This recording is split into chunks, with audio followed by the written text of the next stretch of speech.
She has gotten so much better with this game in learning vocabulary. Look it up in your dictionary. We are getting to the point where I'm not just helping my student with the words, she is stopping and helping me do words. My first student was a woman my mother's age.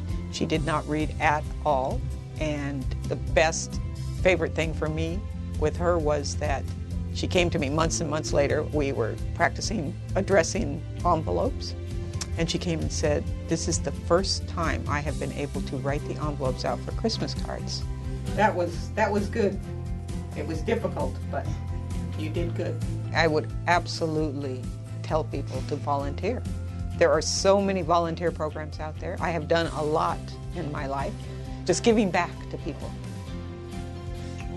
It gives me great pride in being able to help people and have them be happy and they're learning something. And when I see her be more confident, where she literally comes in and just starts up a conversation with me and continues and understands what I say, that gives me a lot of satisfaction. Heat, Yes. hot water. Perfect.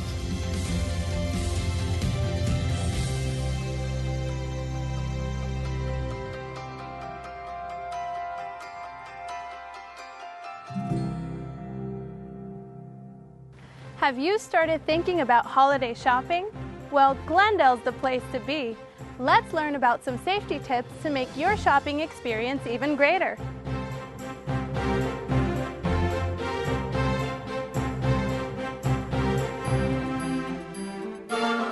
Hi, I'm Tawny Lightfoot with the Glendale Police Department. Glendale is ranked among the safest cities of its size in the United States, and the Glendale Police Department wants to ensure shoppers and their belongings remain safe with some friendly reminders. Montrose and downtown Glendale are great destinations for all your holiday shopping.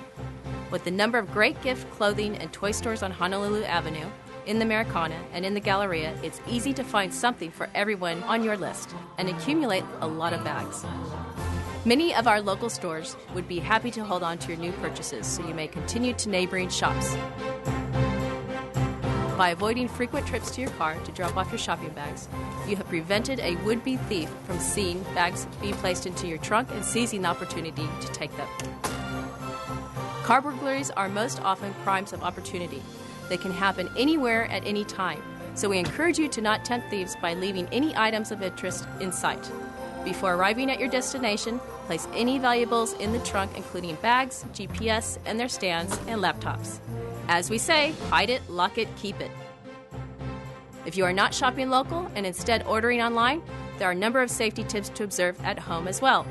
Because most people are out and about during the day, it's not a bad idea to have packages delivered to your office or to a neighbor who you know is always home. Packages left on your porch are an easy nab for opportunist thieves, plus a clear indication from the street that no one is home. After the holidays, when all the new gifts are unwrapped, be sure to break down and place boxes inside your recycling bin.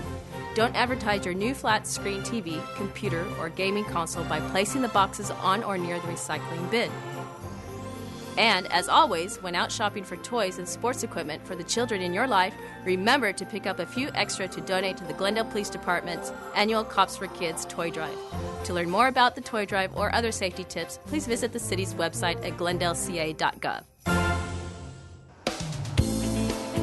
That's it for this month's episode of On the Move. For up-to-the-minute news, follow us on Twitter, Facebook, Instagram, and YouTube at MyGlendale. You can also stay informed by signing up for our free monthly electronic newsletter, City Connection. Sign up on the city's website. Thanks for watching, and join us next time as we explore the interesting things happening in the city of Glendale.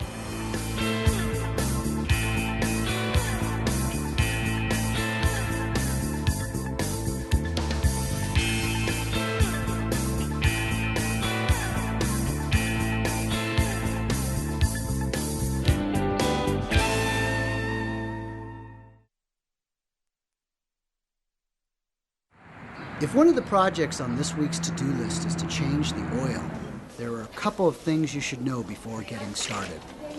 Recycling used motor oil is always free and easy. You can also recycle that old filter.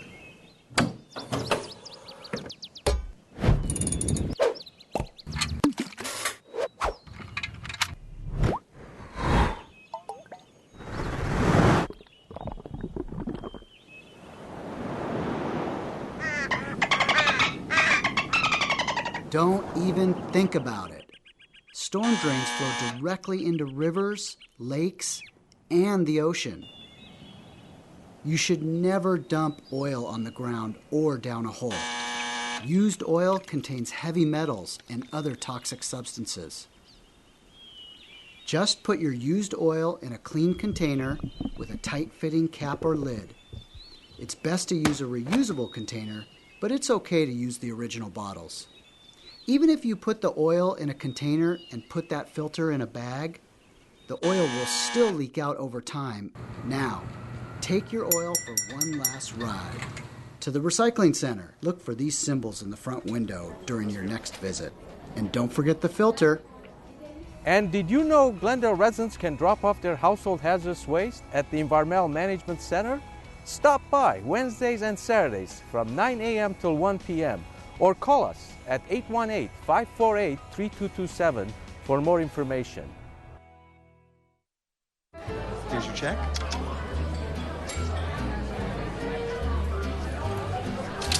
Oh, you got it. You know, since I got rid of my car, I really enjoy walking. Okay. Gone. No. Getting pulled over for buzz driving could cost you around $10,000 in fines, legal fees, and increased insurance rates.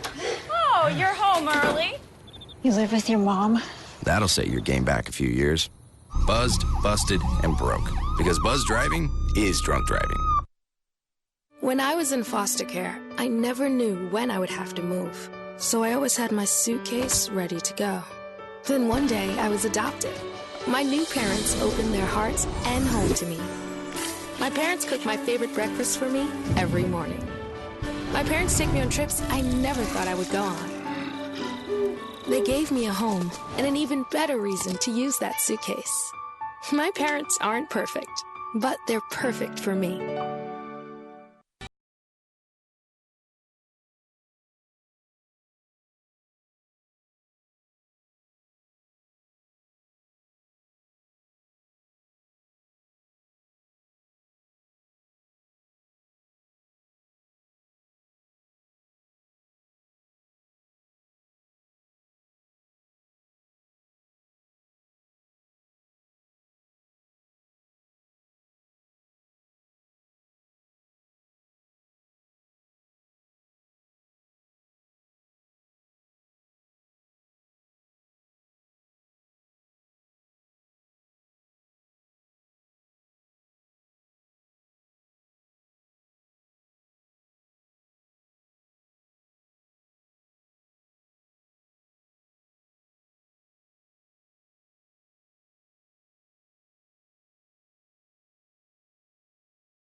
find in the Good evening and welcome to the November 9th meeting of the Civil Service Commission. May we have roll call, please? Commissioner Gazarian? Here. Commissioner Manukian? Here. Commissioner Abkarian? Here. Chair Devine? Here. For the record, Commissioner Yakubian is absent. Okay, thank you. Next item, please. Minutes for the meeting of October 12, 2016. Okay. Move to approve, dispense from reading. Second. And I will have to abstain since I was not here, so it'll be a unanimous vote with my abstention. Which minutes are they? Were I here? I was here. Okay, thank you. Pardon me? I was not here. Oh, you were not here? Yeah, no, so I don't know that the two of them can approve it. No, they can't, so we'll have to carry that over. Okay. Next item. Oral communications. Okay, I have no cards. Is there anyone here in the audience wishing to speak to the Commission on items not on the agenda? Seeing none, we'll move on to the next item. Recruitment and examination report. Mr. Doyle. Mr. Chair, members of the Commission, this is your monthly recruitment and examination status report. As you can see, very, very busy times. We're up to 65 recruitment processes. Typically, over the last year, we've hovered around 45 to 50, so a lot going on right now amongst the recruitment staff. Mainly Steve Nersessian, Angela Bramian, and Sean Chavez. This, again, indicates all the recruitments that are currently going on, the filing periods, the departments, whether it's open promotional or promotional and open, and dates of exams. If you have any questions on this item, be happy to try and answer them. Otherwise, this is a note and file item. Do you have any questions or comments? Seeing none, we'll move on to the next item. Eligible list established. Mr. Doyle. Mr. Chair, members of the Commission, this too is a note and file item. This has a listing of our eligible lists that have been established since our last meeting. As you can see, there are 8 lists that have been established through our examination process. 7 of those are promotional. 1 is promotional and open. The report shows the total number of applications received for each of these jobs, and then on the far right column, the total number of people who made it through the process onto the eligible list. Again, this is a note and file item, but if you have questions, concerns, I'd be happy to try and answer them. Any questions?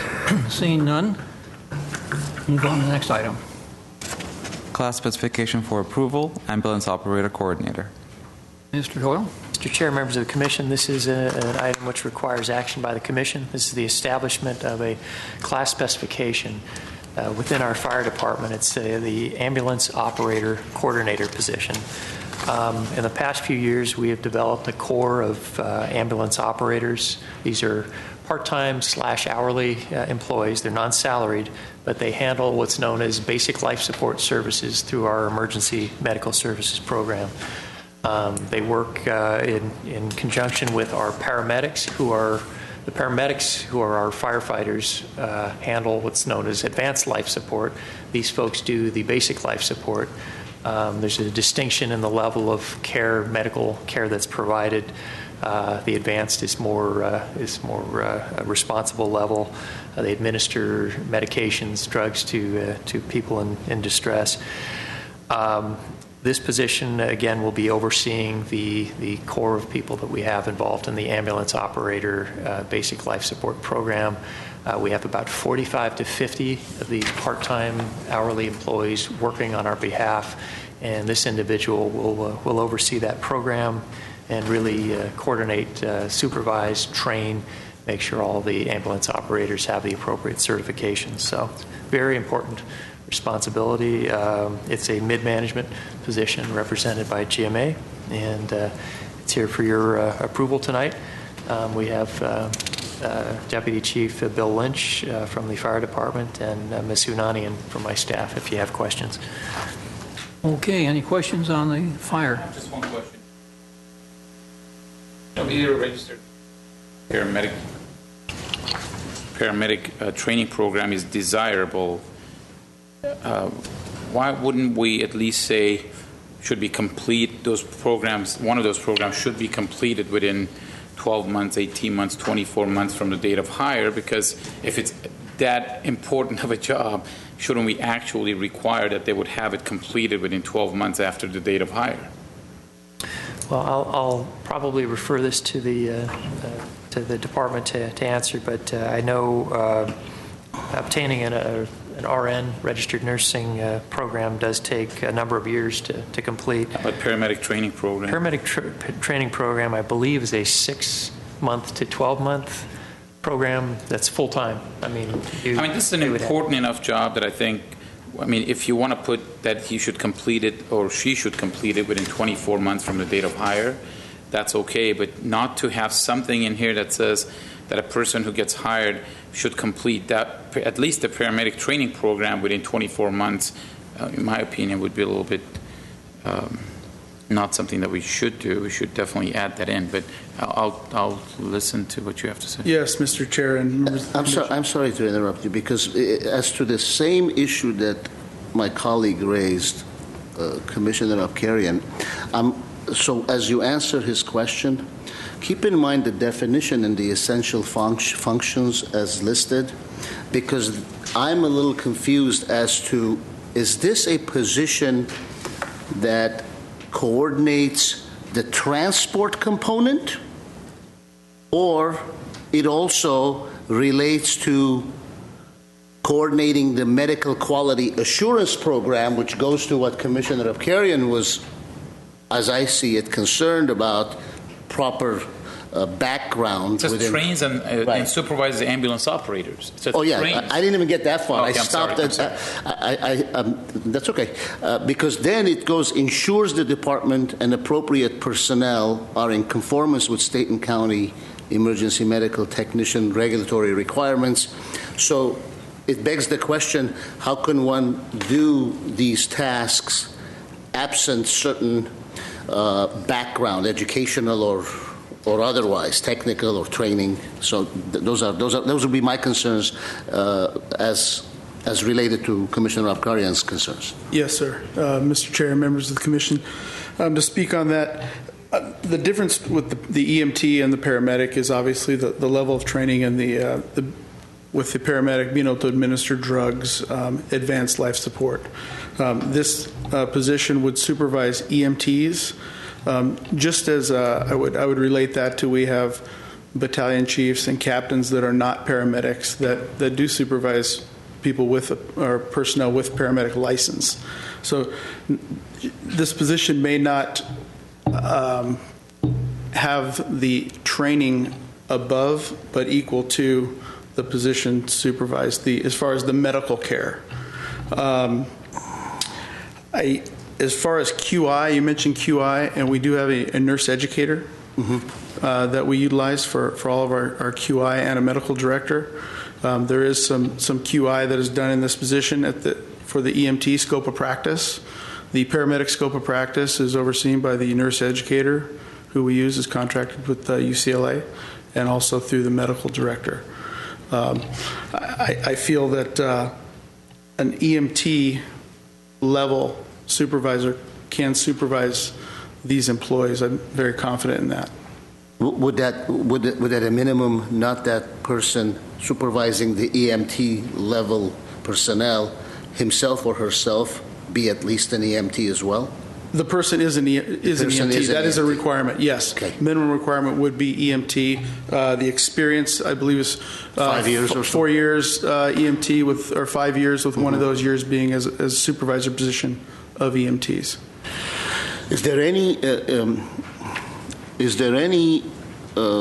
and this may be a question for you or Mr. Doyle, is there any basis why we thought to make it desirable a paramedic training program or the completion of a registered nursing program? And if there is, and hearing that one takes 24 months versus perhaps the other one takes shorter, perhaps if we can make it a condition that they complete within a certain period of time, 12 months after such assignment or something like that. Otherwise, I would venture to say that some of the descriptions of these of the functions of this position, as I hear, I'm sorry, what was your name? Lynch, Chief Lynch. As I hear Mr. Lynch articulate, are being performed or overseen by someone else. You just alluded to. There is other checks and balances within the medical system. So if I could just explain, as far as a medical call goes, we have paramedics that respond to every medical call on the fire engine, and the EMTs that this position supervises arrive in the BLS EMT ambulance. Okay. The paramedics then transition the patient to the ambulance. If it's an advanced life support call, they follow up with the ambulance in the ambulance. Okay. If it's a lesser acute call, the ambulance operator will transport on their own. Okay. The QI process on any of those medical calls would be done through the nurse educator on the ALS advanced calls. On the BLS calls, this position would provide some QI again and follow up on issues that may arise. Okay. I defer to you, Commissioner Perry. Yeah, that's fine. I just wanted to. You good? Explanation, yes. Then I'm good. Thank you.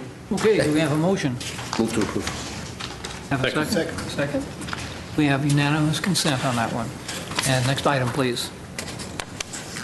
Class specification for approval, Fire Environmental Safety Specialist.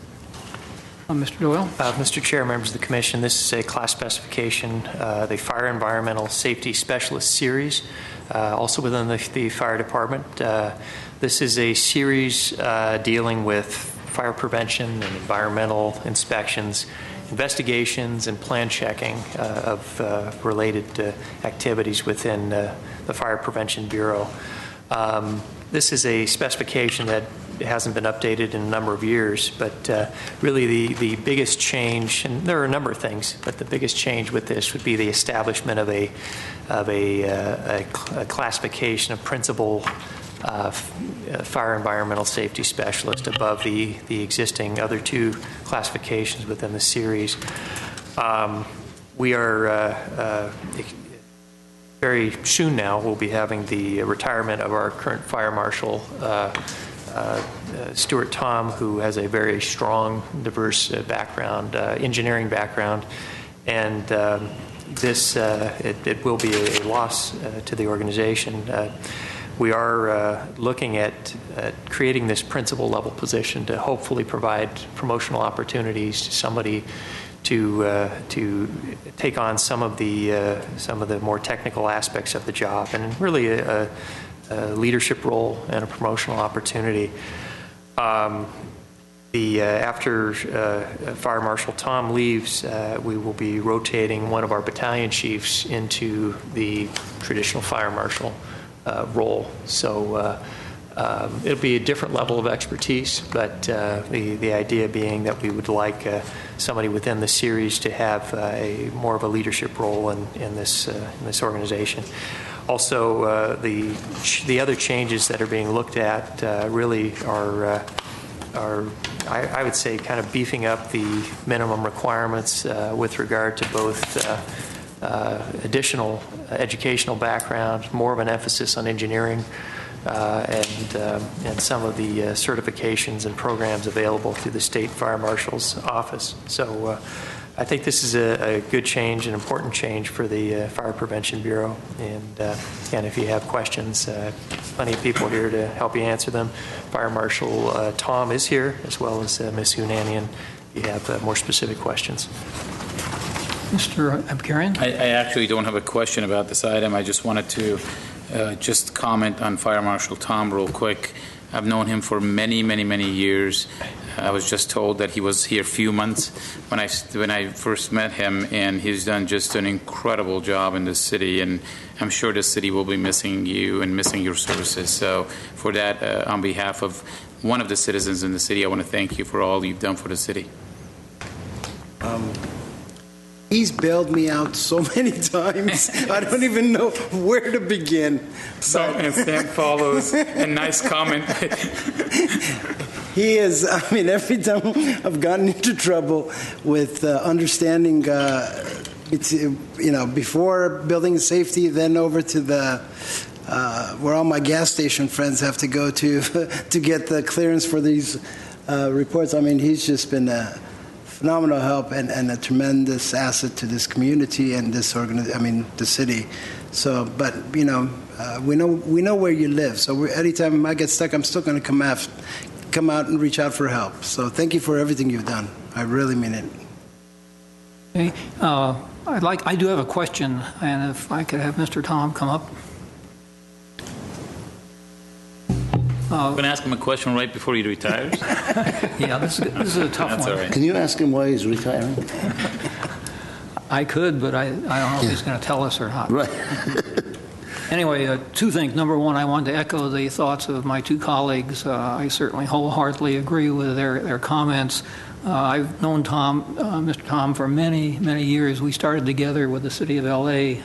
eons ago, it seems, and then he came over to Glendale and really did a great job in building and safety, and then over in the fire department. So again, I'll have to say that the city of Glendale is going to sorely miss you and your services, and we congratulate you on your leaving and your new position. But you're going to leave a big hole here in the city as far as the service to the citizens. With that, I do have one question on this item. Under licenses, it says registration as a professional engineer in civil engineering or fire protection engineering with the state of California is desirable. And is desirable means, I'm asking, does that mean that if they don't have either one of those licenses, they could still attain the position, or that they would have to have one or the other?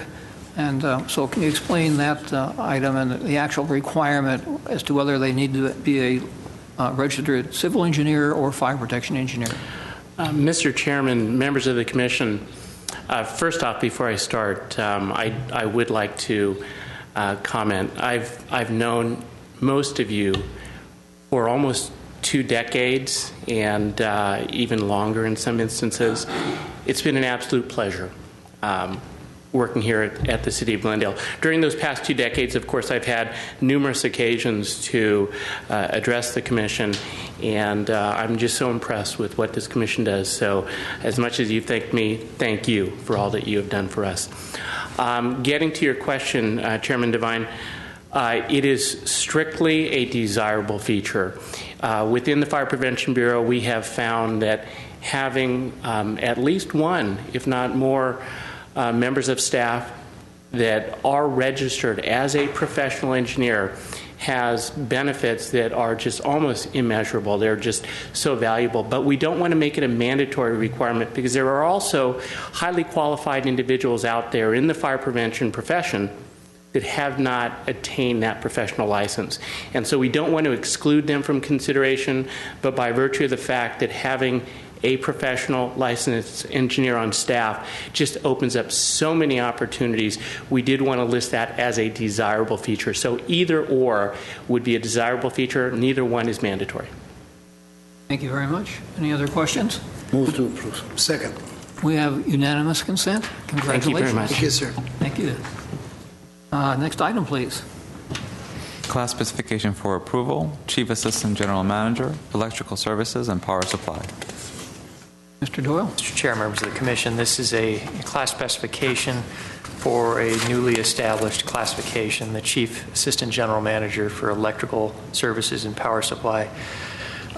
This obviously is within our Water and Power Department. The Chief Assistant General Manager is really the number 2 level below the General Manager of the utility. And in the past, it's been treated as kind of a generic title. Either it could be specialized in any number of the areas of the various subdivisions within water and power. In the last few months, we've separated or segregated the water from the electrical and power supply function. About 2 months ago, or maybe it was 3 months ago, we brought to you a Chief Assistant General Manager for Water Services. Very detailed specification describing the responsibilities for that. Now we're doing the same thing for the electrical and power supply section. And really it's 2 completely different areas, although roughly the same level, but different responsibilities. The electrical power supply, much larger section, so compensation-wise, it's higher than the one within water. More responsibilities, bigger budget, way more staff. So, anyway, but this is just to recognize the division of the functions below the level of Mr. Zern, and he is here in case you have questions to address that. But again, this item is here for your consideration. If you have questions, again, Mr. Zern is here, and Mr. Nersessian from my staff also worked on this. Another person that has bailed me out many times is Mr. Zern. Thank you for everything. Please don't go anywhere. At some point, business.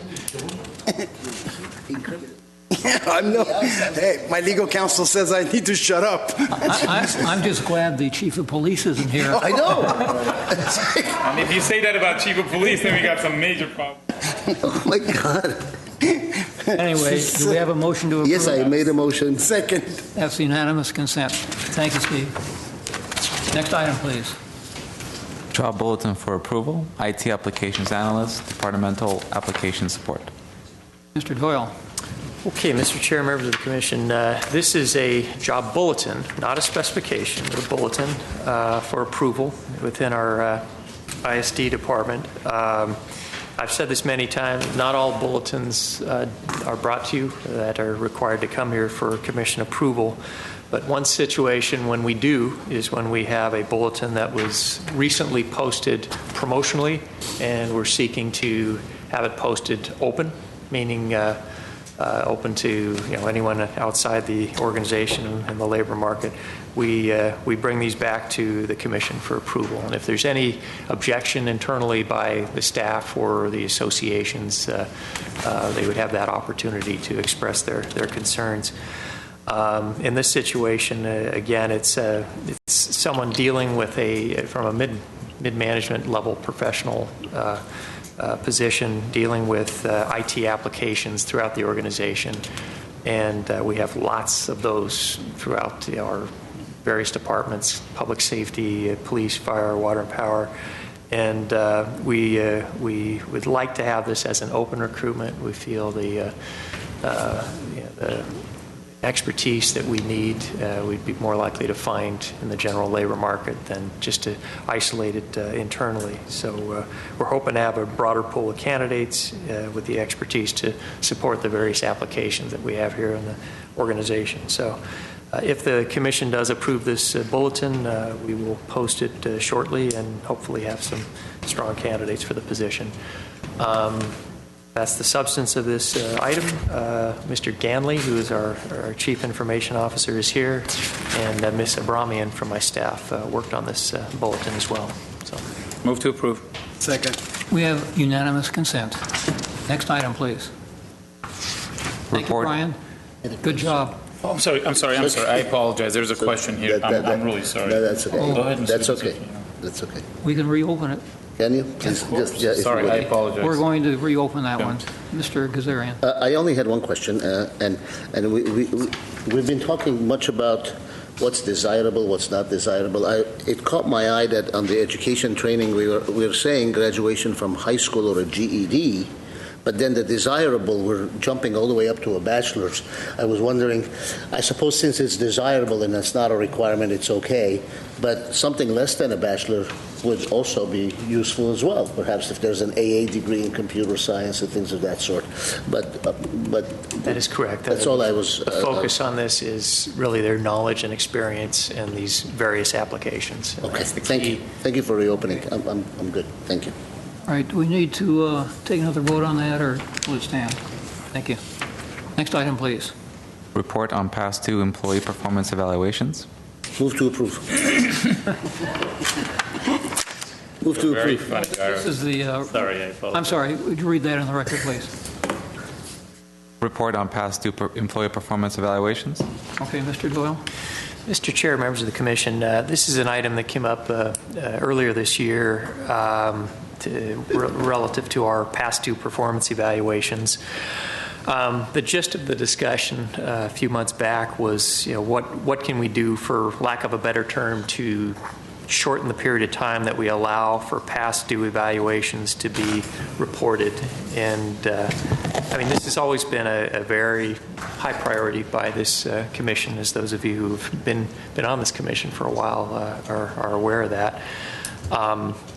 You know, the staff, we've done a lot in the past 5-10 years to really improve this process. And I can assure you that there are very few organizations, public or private sector, that really put forth the effort to ensure that these evaluations are compiled, done, completed, and processed in the similar fashion that we do here at the City of Glendale.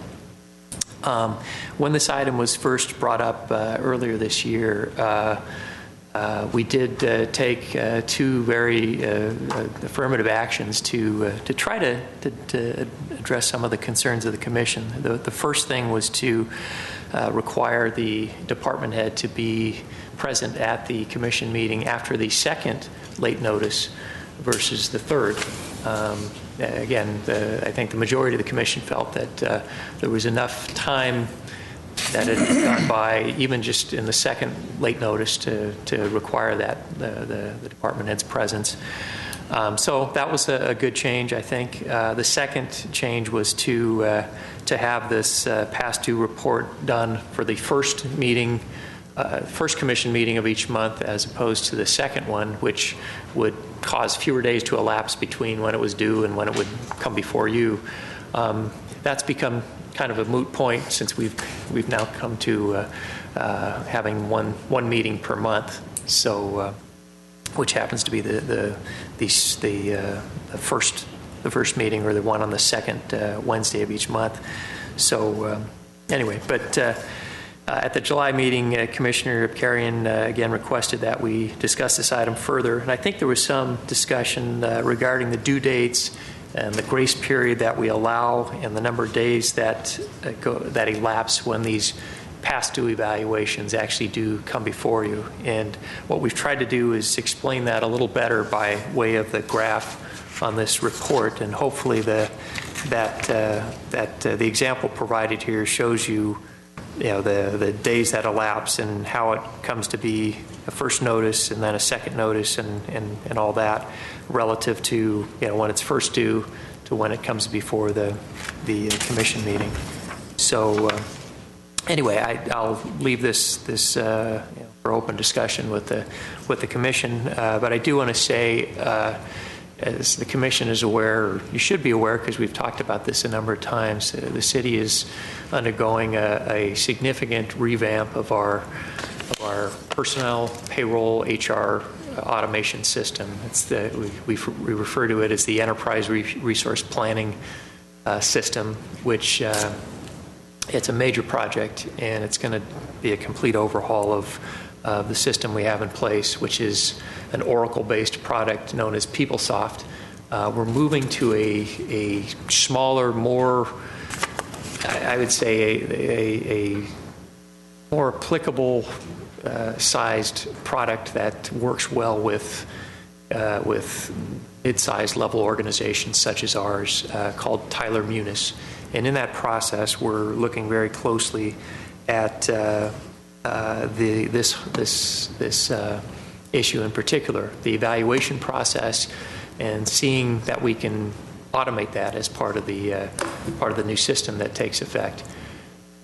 That system will take effect January 1 of 2017, and we're working very hard to make sure that that's a successful project.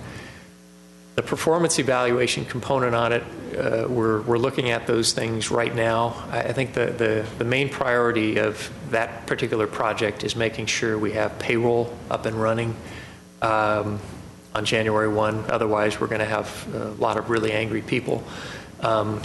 Performance evaluations is going to be a little lower on that list of priorities, but we would, I'd say, beg, for the indulgence of the Commission to see what we can do through that system to automate this process as much as possible. Because right now, what we're doing is it's a completely manual system through PeopleSoft. And I have my staff member, Ms. Jagaspanian, is sitting in front here. She's the one who is responsible for overseeing this whole program and making sure some stick in your hand 2,000. Her voice is getting thicker, by the way. Some 2,000 evaluations per year are done and processed through our system. And like I said, it's all done manually at this point. And we're hoping that through the Tyler Munis project, we'll have this taken care of. Whether it's going to solve all our problems right now, I couldn't tell you right now because we're working really, really hard on that. But for the most part, that's kind of the big picture of what's going on. And again, if the commission has other thoughts and ideas about getting these doing a better job getting these in on time, always open. I have a question. Okay. I have a request, rather. Can I ask that since you're saying you're going to automate this, and you're saying in approximately 6 months the evaluation process will likely change to conform to the new ERP system, and you now stated orally that this is going to go into effect January 1. So I would like to see, because you're suggesting that we take no. The report is presented for further action, but you're also suggesting that we take no action, we leave it as is, and the new system will enable a far easier method of processing. So I would like my colleagues to consider, I would like you to consider that you schedule this for the July Civil Service Commission meeting to bring back and tell us where Ms. Jagaspanian has gotten with this Herculean task that you've entrusted her with in terms of automating these evaluation systems. Mr. Chair, Commissioner Gazarian, that seems fair. And as I said, it would be nice. I mean, it'd be nice to get back to you in January on this, but I think that's biting off a little much. And we don't even know if this system will accomplish what we want at this point. We're hoping it will. This is it's too bad Mr. Ganley left because this is kind of up his alley, and he's far more articulate than I am on the subject. But this is it's a different system. In many ways, it's a better system, but we are suffering a bit from the fact that what we have currently, PeopleSoft, is a much larger. They call it a Tier 1 application because it's the type of system that you would have in place for like a major corporation with tens of thousands of employees. And as a result, it's very costly to run. We have to, spend hundreds of thousands of dollars just to keep that system going, in consultants and really high-priced programmers and people that we're not going to need this when we advance to the Tyler Munis system. So, in many ways, we anticipate vast improvements in the system, but we're finding that this new system is not quite as customizable as the old one, and we won't have that core of consultants and programmers to come in and design a special program for us. It's more of a one-size-fits-all, but we're literally going to be saving, we estimate, $1 to $2 million a year with the implementation of this new program. So we think it's worthwhile, but by all means, it's not necessarily going to be the answer to all our problems. But we hope this is one area that they'll be able to assist us with. Okay, since Commissioner Abkarian brought this up originally, I'd like to hear his comments on it. Yep. First of all, I just wanted to say that just looking at the report itself, we don't have any second notices at all. It's just first notices only, which means that the whole process has improved tremendously anyways. So that makes me very, very satisfied. And just so everyone knows, this issue came up and was brought up by former Commissioner Roy Coleman when we had a hearing where actually performance evaluations were 4, 5, 6 months delayed, and then we had a disciplinary action where we went to review everything, and because there was a 6 or 7 month gap between all the evaluations, we weren't able to actually come to a decision because we didn't know how that employee was performing. So this whole thing came because of Roy Coleman. Roy Coleman passed away, and I wanted to give him the information. And that's the reason that we are very, very adamant about this. This, for us as civil service commissioners alone doesn't make that much of a difference, except the employee should have an evaluation on a timely basis. I see in here that 45 days before a date that something is due, you actually give, or 30 days at least, they get the manager gets a package, correct? That's correct. That's correct. So the packet comes to them 30 days before, so now they have 30 days to look at it. Then the due date comes, they have 30 days to turn it back in, correct? Approximately. Roughly, yeah. And then from that second date, they have 30 more days for it to be a first notice. It could be between 30 to 45 days. It could be 30. Okay, so you're looking at 30 days before it's due. Then you have a 30-day grace period. Then you have another 45 days after the second grace period for them to be able to do it. So something is due at 8/16, they don't have to appear in front of us until 10/1. But their package has already gotten to them on July 6th. That's correct. Okay, so I just wanted to bring that up just to make sure that we understand that we're really not putting a lot of pressure on the managers to get this done in like 30 days. Is that 135 days, Commissioner? It's from July 6th to October 1st. If you look at the chart, I think it's very helpful. Yeah, so it would basically be 30 days, that's another 10 days, that's 40 days. Then you have the 30 days, that's 75 days, and another 45 days. So it could be like 100 days before from the date that the manager gets the package. Now, it's the first 30 days, they don't have to do anything because it's really not due. Let me say something, and that does seem like a long grace period, but no, I'm not saying that it is actually. Isn't it? Well, let me just say that yes, the evaluations are sent prior to the date it's due. Right. But really, the evaluation is supposed to cover to the very end of that pay period, which is to the end of that anniversary period, which is the actual due date. So you don't have a lot of supervisors, jumping on that just to complete it before the end of the. And I understand. No, I'm talking about there's time it takes to draft the evaluation. You serve it by way of a meeting. It then has to go up the chain of command. Often, in a small department, it's no big deal, but in a water and power or police department, it'll go to the lieutenant, to the captain, to the chief, and get back. Sometimes if there's a challenge, an employee wants to rebut the evaluation, we typically give them 3 days to write a rebuttal. And then there's the process of having it brought into our office.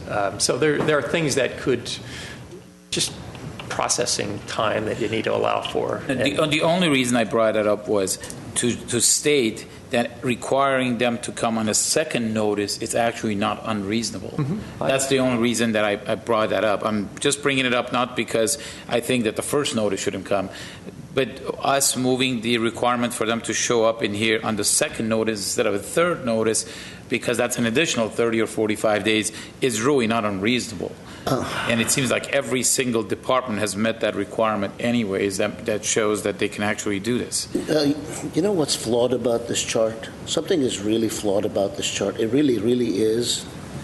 If someone's anniversary date is August 16, that means if I'm that employee, I'm entitled to be evaluated all the way up to August 15, my workday, correct? That's correct. So to suggest that on the first notice of August 1st, that evaluation, if I haven't received, is a 45-day past due notice, is really not appropriate to the manager. 8/16 to 9/1 is 40. No, 8/16 to 9/1 is 2 weeks. 8/16 to 10/1 is 45 days. I understand, and that's what I'm going to get at. 45 days, that is not an accurate reflection of what that really means. How can a manager on 8/16 issue an evaluation on that day? Clearly, that manager ought to be given a couple of weeks to go over a period of 1 year of an employee's work. That's correct. Product, effort, tardiness, extra projects undertaken, all kinds of stuff. So on an 8/16, if someone's anniversary date is August 16, they have now worked a full year. Correct. The manager of that employee should be given 2 weeks, let's say, so that in 2 weeks, the performance evaluation should be due September 1st, and then a grace period of a first notice, October 1st, which is really a 30-day past due, because the due date cannot be August 16. How could an August 16 date be a due date for a performance evaluation when that's the anniversary date? What is that manager supposed to drop everything and on that day write an evaluation? That's going to be a not fair evaluation because it's going to be rushed, haphazard, and not well thought out. And they may have 4 or 5 or 6 people to do at the same time. Correct. So if I then suggest very, very, very kindly to all of you that on an anniversary date, all performance evaluations ought to be due within 2 weeks of the anniversary date, and if they are not done, then 30 days later they become first notice, which really puts the onus on that manager that you are 30 days overdue from your due date. Your due date is 2 weeks after the anniversary date of the employee, you being manager person. And then after that, if you, on the second notice, now you can, Commissioner Abkarian, you can suggest anything and I'll be okay. Another 30 days second notice, that means it's 60 days overdue, somebody should come over here, perfect. But I think that the 30-day period from the date that it's due, not counting the 2-week initial period for someone to prepare the report, the 30-day period is sufficient for an evaluation, and it should not really go beyond that. So that, and I can see where Commissioner Abkarian and the late commissioner may have been having concerns in the past, because if someone, heaven forbid, is up on disciplinary charges, and they come, and their evaluation has not been authored by their supervisor, well, you know, I have then reason to believe is that evaluation then is being written after the fact because of something that occurred that is now the subject matter of the disciplinary proceedings, and therefore it's not being really written in an objective matter, but one that is influenced by conduct that postdates the evaluation period? Yeah, that kind of makes it suspect. So what are you suggesting? No, I'm suggesting that, you know, everything is fine, except let's not say that a manager is 45 days overdue from an anniversary date, because clearly no manager on that anniversary date, as Mr. Doyle suggested, who may have more than one evaluation to do, can just do an evaluation on that date. And sending the packet in advance, for example, on August 16, sending a packet on July 1, which is 45 days before the anniversary date. If I was a manager and you sent me a 45 days earlier than today's due date, an evaluation packet, am I really doing a proper evaluation if I start filling out that evaluation and start working my way through it? No, because the employee is still working for the next 45 days. And that doesn't really reflect the employee's 1 year performance. It reflects his or her 10.5-month performance, because I'm doing this 45 days in advance of the 1 year. Mr. Kazarian, let me just clarify one thing with Mr. Doyle, if that's okay. Sure. Because I mean that would probably make a difference. I think we manually have to send these out and manually keep track of all of these dates, correct? Okay. And I think what they've done, if I'm not mistaken, please tell me, that if you give them another date that they need to track, which is 2 weeks after the anniversary date, now they have to keep track of one more date that they have to manually now keep track of. Oh, I see. That's the biggest problem. If you want to give them more days or more time, I don't have a problem. It appears that it turns out to be 45 days anyways. So, because if not, then I'm sorry, your name, what is it? Jagispanian Yes. has to now get a track of not August 16, but August 16 has to be tracked, and then 2 weeks later has to be tracked, and then from their point, manually it will be just a disaster. From my understanding, this new system will hopefully help them keep track of that stuff. I mean, right? We're hoping. You're hoping. Let me make a suggestion here. Let me just, Mr. Dewan, let me just finish if you don't mind. My statement to this is that based on the numbers I see and based on the action we took since July, I'm completely satisfied with what's here today. And I don't think we're going to revisit anything. this in 6 months, as Commissioner Kazarian was suggesting, right? Yeah, in July. Let's see what. So we're okay. Okay, and I was just going to follow up on Commissioner Manukian's question on what are you suggesting? We're getting involved as 5 commissioners in the minutiae of how it's accomplished. 3 commissioners. I'm sticking out of this one. I'm in trouble. 2 commissioners. I'm just today participating. So my question is, why don't we just say, as far as we're concerned, how many days after the due date, how many days after the anniversary date do we expect would be a fair time for the report to be done? I think what it's being done right now. And let them work out the details on how. I think what's being done right now, as we speak today, is just fine. We should take no action. Ma'am, you're doing fine. Everything's okay. And so how many days is the first notice right now is 45 days after the anniversary date? Is that accurate based on this chart? Yeah, that's under the assumption that the thing was due August 16th. Right. There's about a 2-week grace period, and really 30 days after that it becomes first notice. First notice late. Okay. Is everyone 30 days satisfied plus 15 is 45. An employee is in good stead if he gets his evaluation within 45 days of the anniversary date. After the anniversary date. Yes. Yes. And how we get there and all the record keeping, bookkeeping, we're going to leave to the experts because that's way above our heads. Okay. Thank you. And we are doing the same thing, and thank you for understanding. And these supervisors are very busy actually to do it the next day, like Mr.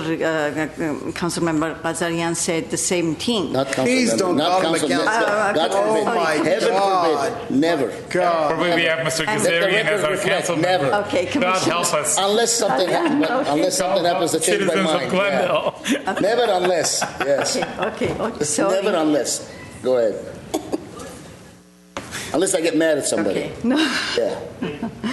Okay, so the supervisor cannot do until the date, after the date of the anniversary, and they do need to work out to prepare, and it seems very fair. Okay. The way you guys are Bottom line, approving. the supervisor and the technical staff have to work something out so that the employee has his evaluation 45 days after the anniversary date. And how you get there and what the mechanism is going to be up to the professionals. We do have a spreadsheet, we do have follow-up system, and we contact them, and most of them, whoever have anyway step increases ahead of time, we are getting all the step increases approvals, so employees not losing any pay or anything, except the evaluation is being submitted within 45 days. Okay. Thank you very much. So, Mr. Doyle, do you have the direction that... I do. I do.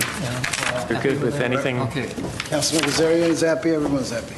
Okay, thank you very much.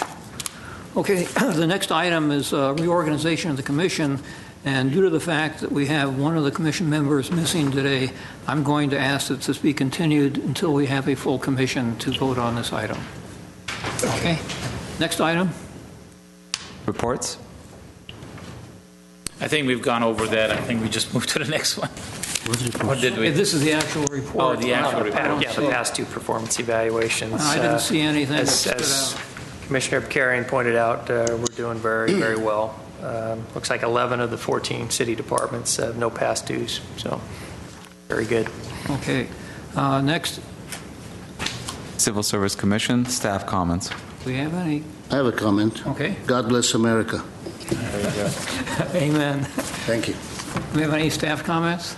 None? Move to adjourn. We are adjourned. Right. Thank you. Councilman.